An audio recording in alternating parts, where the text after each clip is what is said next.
Married at First Sight, Chapter 3. With one major milestone ticked off her list, Serenity had to let her sister know and move out of her place. About 10 minutes later, Serenity arrived at her sister's home. Her brother in law had gone to work while her sister was hanging clothes out to dry on the balcony. Seeing that Serenity was home, her sister expressed her concern. "Why are you back at this hour, Seren? Is the shop closed today?" "I'll go when it's busy in the afternoon." "Is Sonny awake yet?" Sonny was Serenity's nephew. The boy was currently difficult to bear. "Not yet. The house won't be this quiet if he's awake." Serenity asked about last night as she helped with the laundry. "Seren, your brother-in-law isn't trying to kick you out. He's simply under a lot of stress. It's not like I'm working," Liberty clarified for her husband. Serenity kept to herself, knowing well that it was her brother-in-law's covert attempt to throw her out. Her brother-in-law earned a lot as a manager in a firm. Liberty met him in college and was working in the same firm when they later got married. After marriage, the man lovingly said to Liberty, "I'll take care of you. Just stay at home and rest.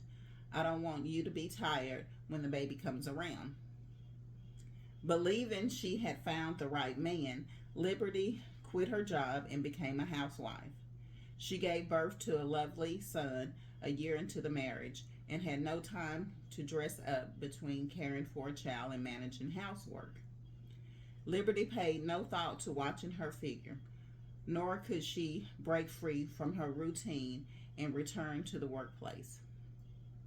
Fast forward 3 years, Liberty was no longer that young and beautiful woman, but a housewife with no time to spare for herself. Serenity was 5 years younger than her sister.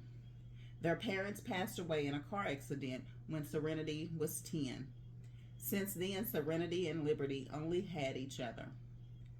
The compensation from their parents' accident would have been enough for the sisters to complete their studies, but the grandparents from both sides of the family wanted a piece of it. With what was left, the sisters had to scrimp and save to pull through college. Since the grandparents proceeded to hog the family home, Serenity and her sister resorted to renting. Their renting days were finally over when Liberty walked down the aisle. Liberty absolutely adored Serenity and talked to her then husband to be about the living arrangement before marriage. The man was quick to say yes about taking Liberty and Serenity as a one package deal, but his resentment was beginning to rear its head. "I'm sorry, Liberty. I'm a burden to you." "No, Seren, don't think that way. Mom and Dad left us too soon. I'm all you got." Serenity was deeply moved. As a child, Serenity could always count on her sister, but now it was her turn to be Liberty's rock. After a brief second of silence, Serenity took out the marriage license and showed it to Liberty. She said, "I'm married, Liberty. I just signed the papers and came back to let you know. I'll be packing up and moving out in a bit." "You got married?" Liberty's voice turned high-pitched, almost to a screech. Staring at Serenity in disbelief, Liberty snatched the marriage license for a closer inspection. There was her sister's name alongside a stranger's name on the papers. Attached was a photo of the newlyweds. "What's this about, Serenity? I thought you didn't even have a boyfriend." The man in the photo was good looking, but his stony expression was the telltale sign that he would not be the easiest person to get along with. While on the way back, Serenity had a story all thought out. She answered, "I have been in a relationship for quite some time. His name is Zachary. He was always busy with work, so he could never make time to come meet you. He proposed, and I said yes. Then we went to get our marriage license at City Hall. He's a great man, Liberty. He's good to me. Don't worry, I'll have my happily ever after. Liberty had a hard time buying the story. She had never heard of a boyfriend in Serenity's life, yet the latter was telling her now that she got a ring on her finger. Serenity must have overheard the fight last night. Upset, Liberty teared up and remarked, "Seren, I told your brother-in-law you pay for groceries. Feel free to stay with us. There is no need to rush to marry or move out." Liberty bet Serenity had not known her boyfriend for long. Otherwise, Serenity wouldn't have waited until now to tell her. The sudden decision to get a marriage license was because Liberty's husband believed Serenity overstayed her welcome.